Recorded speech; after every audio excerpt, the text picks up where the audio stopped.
Okay, so I guess we're gonna get started. Hopefully you can hear me.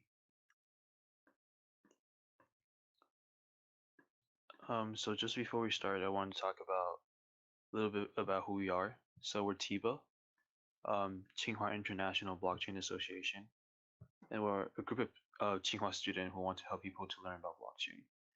And we do things like host events, online courses like this one, and things of that nature to let people of all backgrounds know about blockchain. And today we're going to talk about distributed system. It'll be hosted by our TIBA member Amit. He's a PhD student from IIT and doing an exchange program at Tsinghua this year. So without further ado, let's get started.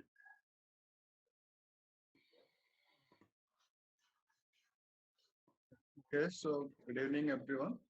This is Amit here. So I think the timing is like night everywhere in China and also India. It's evening. So we are gonna start about the distributed consensus algorithm and how we are gonna move from the Byzantine fault tolerance and the to the blockchain like blockchain consensus algorithm. So in the process, I'm gonna discuss about what is the consensus algorithm and what will be the problem and challenges of distributed consensus. Then again, what is the fault tolerance, what is the crash fault, Byzantine fault, and what is the solution like practical Byzantine fault tolerance and crash fault tolerance, the Byzantine fault tolerance. Okay. So then I will move to the blockchain consensus algorithm and I am going to discuss about the proof of work and proof of stake in my further presentation. Okay, before starting, I wanna discuss few things like as we already know with the rise of blockchain technology, especially public blockchain in open network and private blockchain in permission network, this consensus problem has once again received much attention and needed to be considered from a new perspective. So we are what is the first what is the consensus algorithm?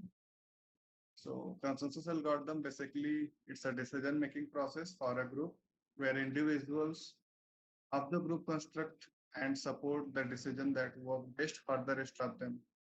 So it doesn't matter whether people are like or they don't like, but the majority of the people will support the decision, then that will be the best for the rest of them. Okay. So it's form of resolution where individual needs to support the majority decision, whether they liked it or not. And the consensus algorithm do not merely agree with the majority votes, it also agree to one that benefits all of them. So it's always a win for network. So it doesn't matter if in some cases, if majority of people are gonna vote something different, but it's not benefited to the network. So that's not gonna work in the consensus process. So what is the objective behind the consensus algorithm? The first objective is coming to an agreement. The mechanism of consensus process will gather all the agreements from the group as much as it can to collaborate, like it collaborate among the network, like every one of the group and towards a better agreement that result in the group's interest as a whole. And the third objective is cooperation, where individual will work as a team and put their own interest aside. And the fourth objective is equal rights. Every participant will have the same value of voting. This means that every person can vote, like every person's vote is important into the consensus process. And everyone can participate inside the network and no one will be left out or can stay without voting process into the consensus algorithm. So the sixth objective is activity, like every member of the group is equally active. There is no one with more responsibility in the group.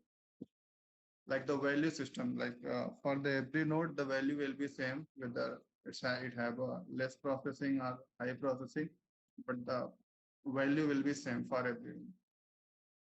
So to fully understand distributed consensus, we need to first build an understanding of the feature of a distributed network. What are the main features and characteristic of a distributed network, or what are some possible problems involved with a distributed network?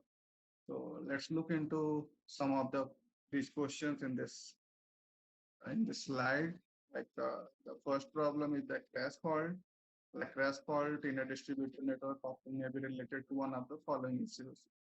So these issues mainly related with the hardware and network connectivity, like the external environments. So node or replicas may experience downtime at any time, stop running for a short time, and recover later. So that's going to create a problem into the consensus process. And the network may be interrupted at any time due to the network connectivity, like internet connectivity. And maybe at some problem, the sent message may be lost during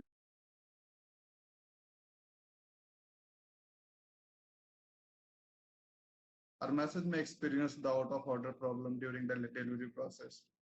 So like I have taken an example, like due to proper communication between clusters in China and US, the entire network may be divided into two subnetworks for the China cluster and the US cluster, for instance. So if they are gonna to reach to a consensus process, then that's not possible to reach a consensus process. So these above problems are common in distributed system. They are essentially the inevitable risk caused by unreliable and unstable physical hardwares in distributed system. So for example, networks or communication channel cannot always be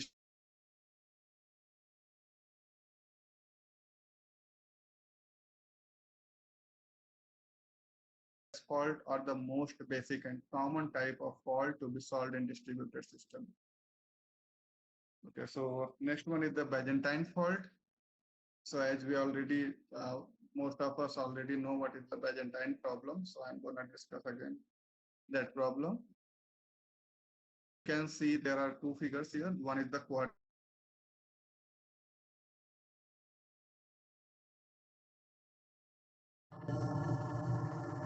nodes do not work or not respond properly, although they work and respond normally, but they cannot implement inconsistency. That is to say, being idle is okay for them, but they cannot commit any error. Okay.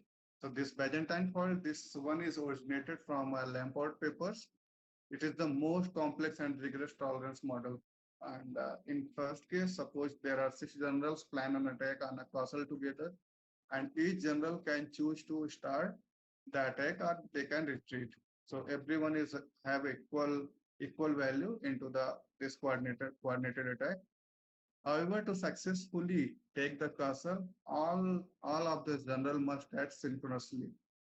So next, given that the generals are too far from each other to use direct communication, so they use the messenger to carry the message, and the message may be successfully delivered after a very long time or failed to deliver a message, or even there is a tempered with message. For example, one of them may be a traitor who does not act in accordance with the plan. So the messenger in the story represent a communication channel, and the distributed network, and the general represent the node. So if someone is traitor into the network, then this plan of attack is not going to be successful into the castle. Okay, so this is the basically the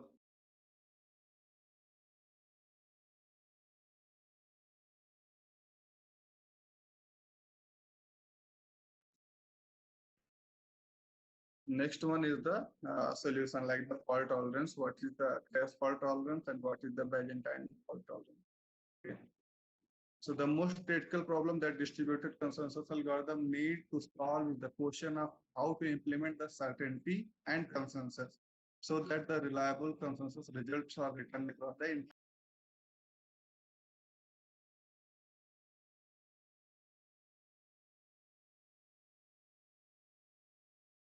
There can be a problem. So naturally, it is a relatively easy to solve crash fault algorithms used to solve this type of fault are called crash fault tolerance. So for distributed component, in many companies such as distributed storage, message queue, or and distributed services, we only need to consider crash fault tolerance.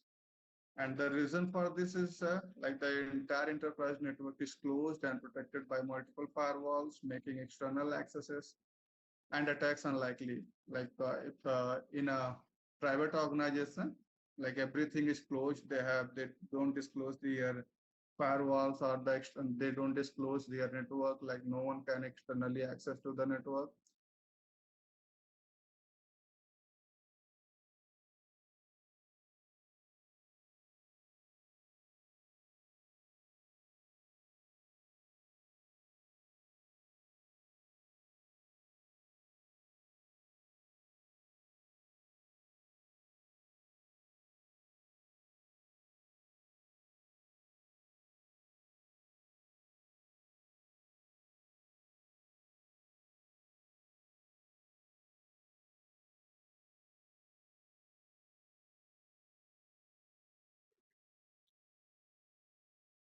as much larger, like it can handle only 100 to 1000 more, maximum 1000 participant into the network. In addition to the physical hardware, it is also necessary to take some man-made factor. There is a human error also involved into the network if you want to reach to the consensus process. After all, it is a specific person instead of machine that performs a misconduct. So that's you cannot blame to the system. Okay, so assume that a distributed network is relatively open. In this case, in Byzantine fault tolerance, for example, a private network of 10 of companies in a specific industry, or assume a completely open network, for example, a network that anyone has access to, like in a blockchain network. The node machines and software on these machines are deployed by individual companies or individual themselves. And if the benefit is tempting enough, a person may launch DDoS attack, like the one is service provider to the all the companies into the network, into the this network. They can launch a DDoS attack on one of these nodes, like making authorized, often malicious change to software code and to the code execution. Like we know the data theft. Like I heard a news like Zoom has shared like 5 lakh customer data to someone. So if someone is providing service to organization, then there can be malicious, there can be fraudulent into the network, into the system. So in this type of cases, we face a bigger challenges. Okay. So in addition to the unreliable communication network and machine hardware, we need to consider and deal with the troublemakers into the system. So I have divided this consensus algorithm into the three major type of network model. Like this can be divided into three types. So the first one is consensus protocol in partially synchronous model can tolerate up to 1/3 of any failure into the network. And in a partially synchronous model, the network latency is bounded, as we already know, but we cannot know the boundary in advance until and unless we reach to the consensus process. So this type of fault tolerance also contain Byzantine faults. And the second one is the deterministic protocol in an asynchronous model cannot tolerate any fault into the system. So as we mentioned before, in an asynchronous model, the network latency is unbounded. And this conclusion is actually what the FLP impossibility theorem implies. So the deterministic protocol in a completely asynchronous network cannot tolerate error in even a single node. So the third is that protocol in synchronous model can surprisingly support 100% fault tolerance, but the condition is that the model should be synchronous. And although they will limit node behavior when the number of faulty node exceed half of the total node. So in a synchronous model, the network latency is bounded like smaller than a known constant, like it's very small into the network. So in an asynchronous model, so the latency is like that's not limited, that's not known, and that's not bounded. So that's not gonna work if there is even a single fault into the network. So the solution come to the solution part. First one is the practical Byzantine fault tolerance. So although many discussion on BFT solutions have been conducted since the Byzantine general problems raised by Lampert in 1982, but many solutions of these problems are inefficient or slow or the complex. So the situation improved in 1999 when the Castro and Lisco presented this PBFT algorithm. So the PBFT is the first algorithm of its kind with the complexity reduced from the exponential level to the polynomial level. And the PBFT enables several thousands transactions per second and feasible solutions to node acting maliciously in practice. Okay, so it is proven that the PBFT, practical Byzantine fault tolerance algorithm, will work normally if a number of malicious node in a system is no more than 1/3 of the total node. And all the nodes in a PBFT system are ordered sequentially, with one node being the leader node and the other considered as a backup node.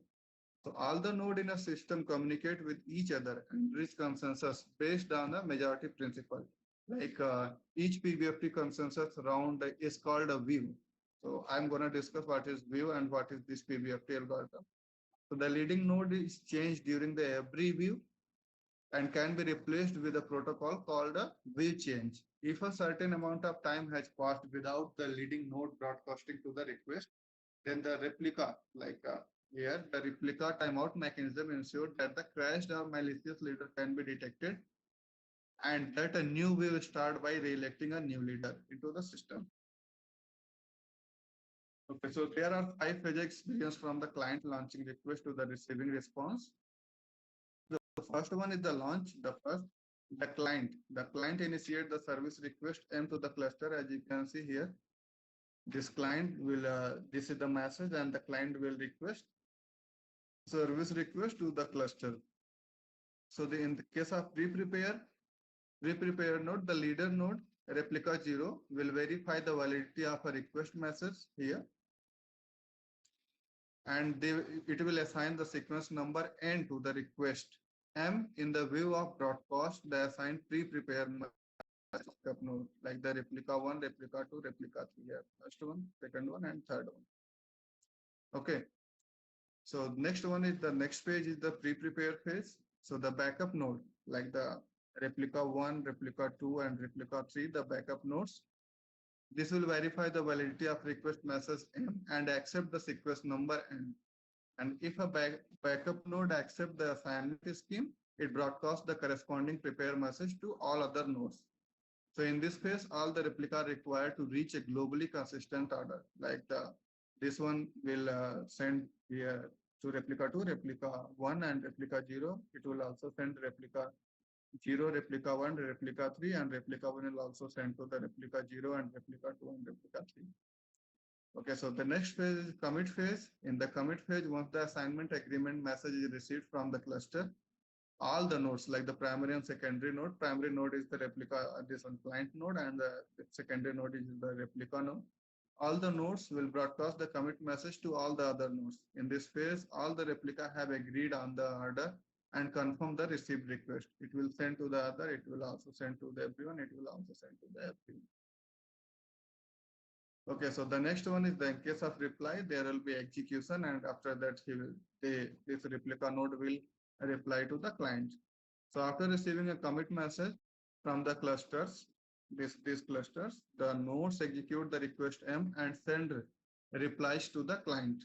So the client will wait the same reply from a F plus one different node and consider that a request has been executed successfully. So here F represents the maximum number of potentially faulty node into the cluster, that all the nodes directly return message to the client, and also to prevent the primary node from having problem during the request. Okay, so this PBFT implements the PBFT implements the safety based on an asynchronous network model, but it depends on message timeouts to perform periodic synchronization, and because the leader plan solution is adopted in this case, so the message synchronization process is very fast. And sorry.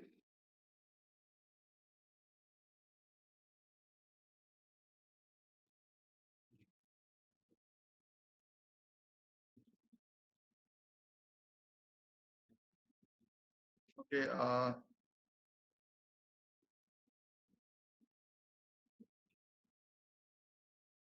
Okay. So here I have discussed the 5 phases that I already discussed here,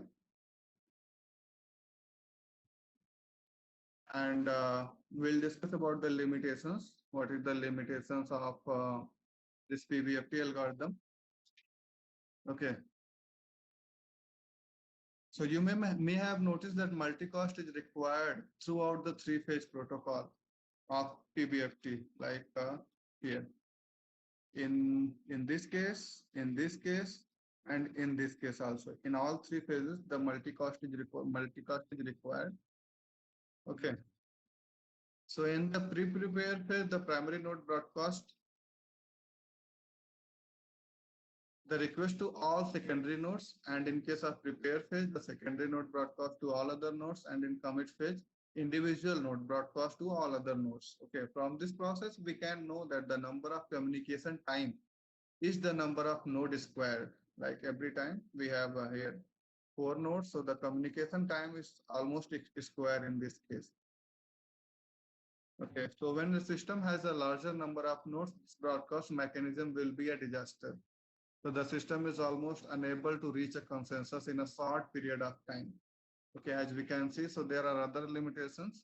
Like if a distributed network is open and can be accessed by anyone, and the cost of network access is low, so it is unknown how many potentially malicious node may be into the network. And the biggest network, like this algorithm can only coordinate a small number of nodes. Like for example, no more than 100 nodes, or and practically like no more than 1,000 nodes. Okay. So if the nodes are in 1,000, the system shows very poor performance or even fails to reach a consensus, affecting the liveliness and availability of the system.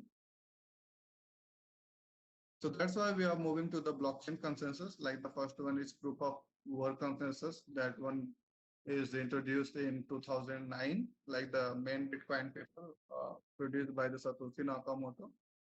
Okay, so first we are going to discuss about a little bit about the Bitcoin, then we are going to discuss about the proof of work mechanism. So as we already know, like Bitcoin is actually an electronic chain of digital signature. So the coin owner can transfer the coin by signing the hash value, like that.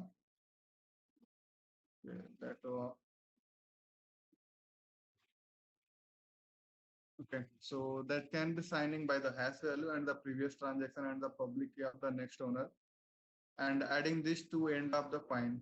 So maybe the payee will verify the chain found by the coin owner by the verifying the signature. It's kind of basic of the blockchain like the Bitcoin. So however, the problem is that the payee cannot verify whether the coin received has been like the double spending problem. Like the one can send the same money to two different people into the network. So that is gonna create a problem into the network. Okay. So I'm going to discuss about the proof of work consensus mechanism. This is huge in Bitcoin to reach the consensus. It also requires a lot of computational algorithm to reach to the consensus. This innovative solution to the distributed consensus in open network is the proof of work mechanism in Bitcoin. So this Bitcoin, I will tell you how this process work, like the proof of work in case of Bitcoin. So the entire network run as follows, like the new transaction are broadcast to all nodes, and each node pack the received transaction into a block, and each node will perform the proof of work task by constantly changing the nodes for the block that is used for to reaching the consensus algorithm into the network and to make the hash of the block meet the specified condition. So once the node will complete the proof of work task, it broadcasts the block to all other nodes into the network. And after receiving the block, other node verify the validity of transaction within the block. And it will accept the block if the verification passes. Only after the verification process, then only it will accept the block. And so I will discuss how does a node express its acceptance of the block. That is, when the next block is added, the hash value of the accepted block is taken as a previous hash value of the next block. So that maybe you can.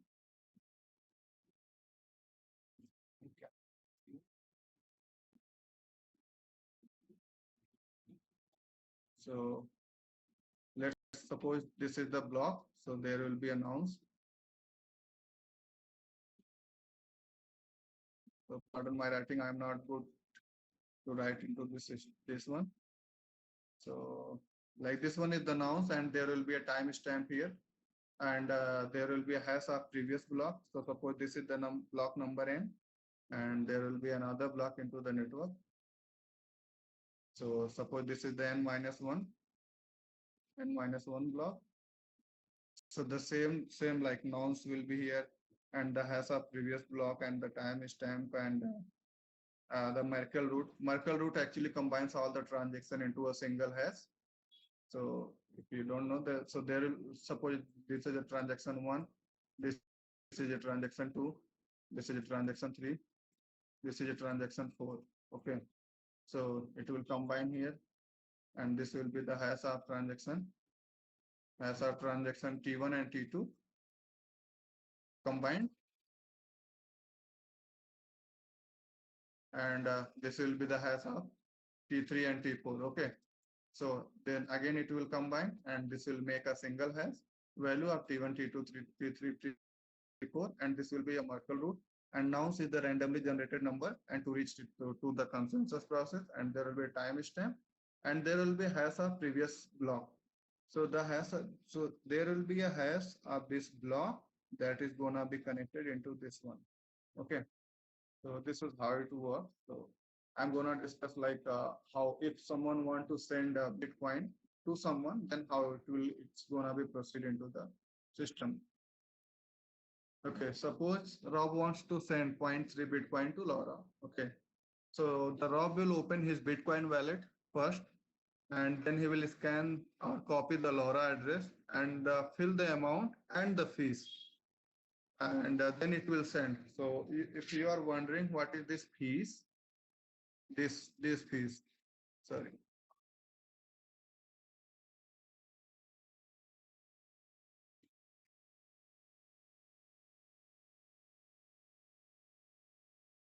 So what is this fees?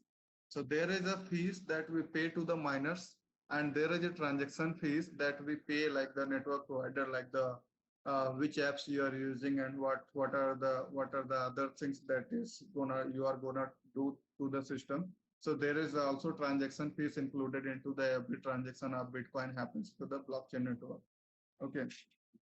So again the wallet will sign the transaction using the ROPS private key, and then it will wait till the 10 second, and the transaction is propagated and validated by the network nodes. Okay.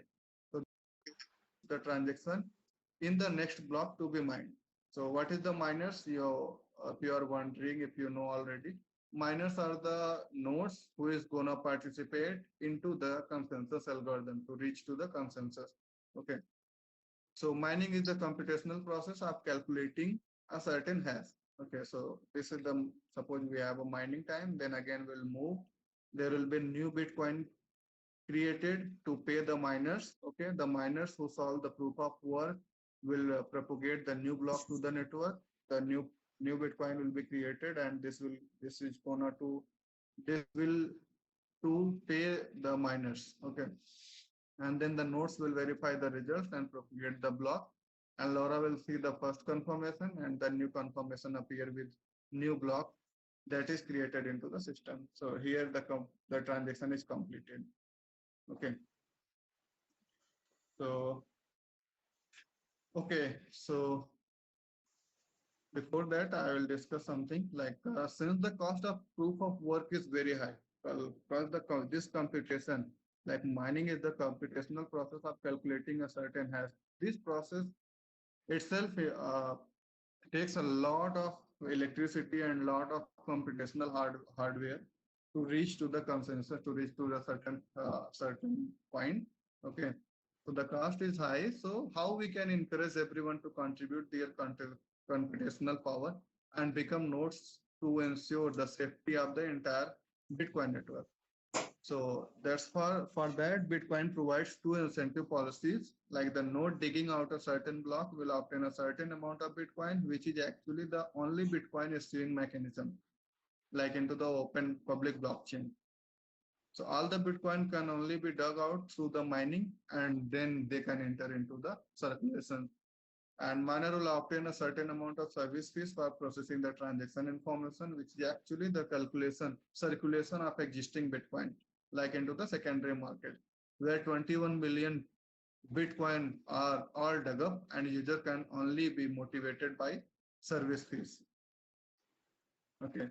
So the question is, why does POW work after all this much computational complexity and the electricity requirement? So why does proof of work actually? Okay, so proof of work, this Bitcoin network, they have very effective incentive policies, and the mining and generating blocks can consume the CPU computational power, which artificially. Uh, just excuse me for a second. Really sorry.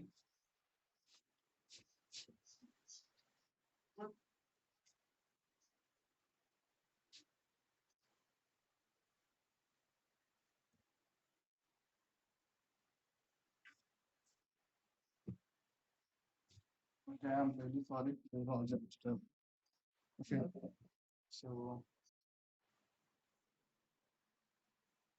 they have the mining and generating blocks consume CPU computational power, which artificially create obstacle into and that will increase the cost, thereby the increasing the cost of attackers. So there the attackers cannot solve the mining process, or they cannot attack into the open public blockchain network, because this will require a lot of computational power. Okay. So the next one is the game theory, like they incentivize their strategy, also take into the account and the game balance, so that a rational node will benefit more from keeping the honesty. If they will honest, then they will get more benefit into the system. And the communication efficiency between Bitcoin node is not low. You may notice that a broadcast of transaction and block is also involved into the network.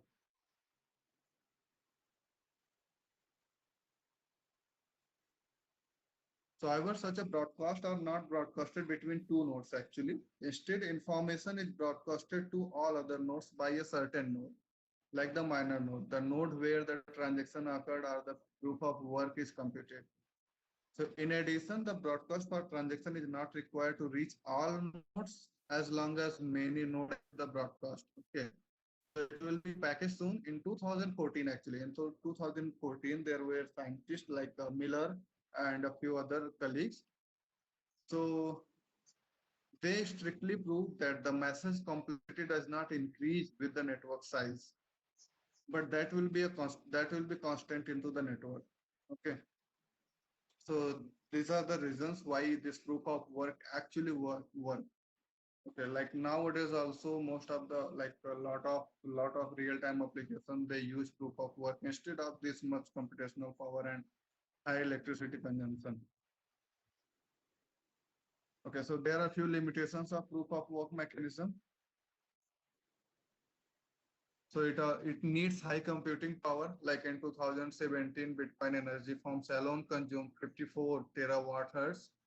Like it is equal to the 5 million US household, or the whole power of Hungary, like the country Hungary or the Ireland. Okay. So higher rewards are given to the people with better and more equipment, like the higher hash rate, higher the reward. Okay. So there are few limitations, like mining pool will make the blockchain more centralized than a decentralized. So I will discuss about the mining pool also, and miners will create the mining pool to combine hash power and they will share the profit evenly. So with the emergence of specially crafted mining chips such as application specific integrated chip and the field programming is FPGA, and it is also impossible for our ordinary personal PC to dig up into the Bitcoin into the this mining process. So this is the concern. Like there are few companies like BTC.com and Pool and the Slush Pool. If they will equally combine, and then they are gonna influence a lot into the blockchain, open blockchain network, because if we will include these all three, then it's gonna be almost 60%. And if they are gonna include everyone into the system, so they can every time they will just mine the block and they can share the profit of the blockchain network. So no one other will get chance uh, to dug up the Bitcoin into the network. Okay, so due to these limitations, we are moving forward to the proof of stake. Okay, so it was actually in this case, actually all the nodes are no longer competing for the mining at the same time, but each time only one node is used as the verifier. So in the Bitcoin network, all node needs to perform proof of work task. That is, all node needs to perform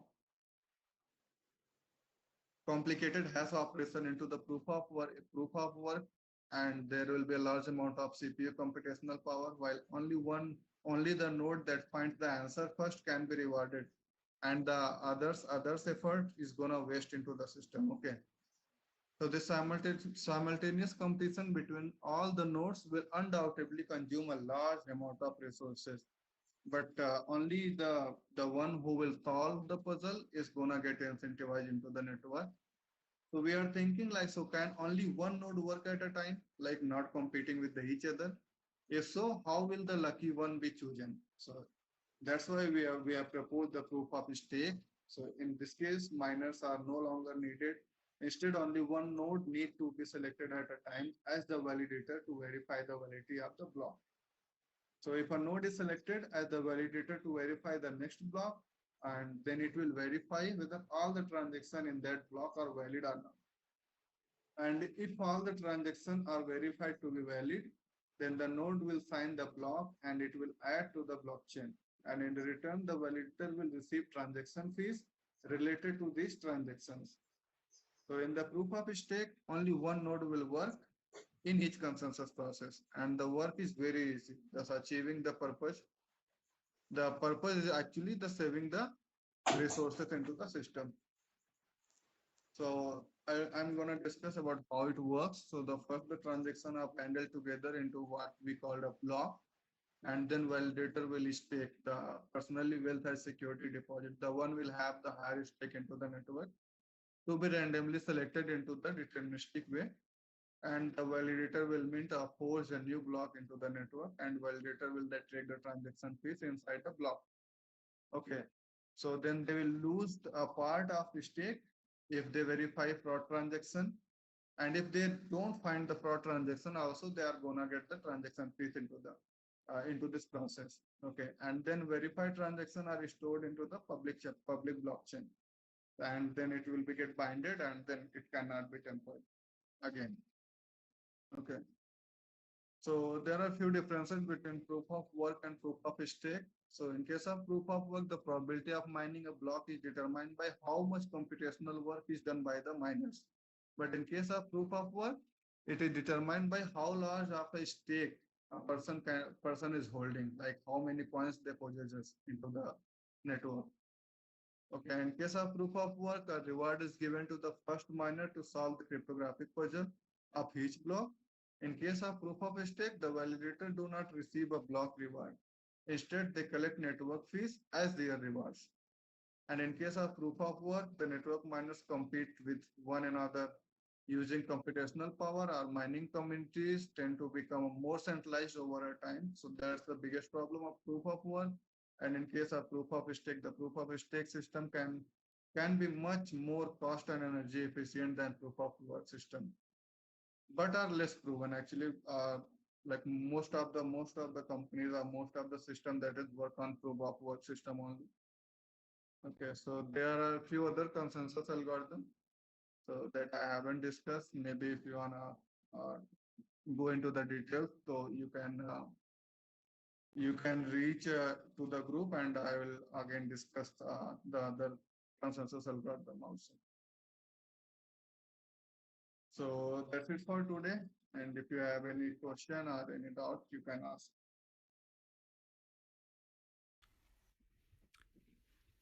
Yeah, thank you, Amit, for sharing. This is Pete. Yep. Uh, I think if any of you have any other questions later, then feel free to ask us in the group. Yep. Sorry about the technical difficulties. I think the audio might have been breaking a few times. We will work hard to solve this issue the next time. But thank you everyone for joining, and thank you, Amit, for sharing. And see all of you next time. Yeah. Thank you, Peter.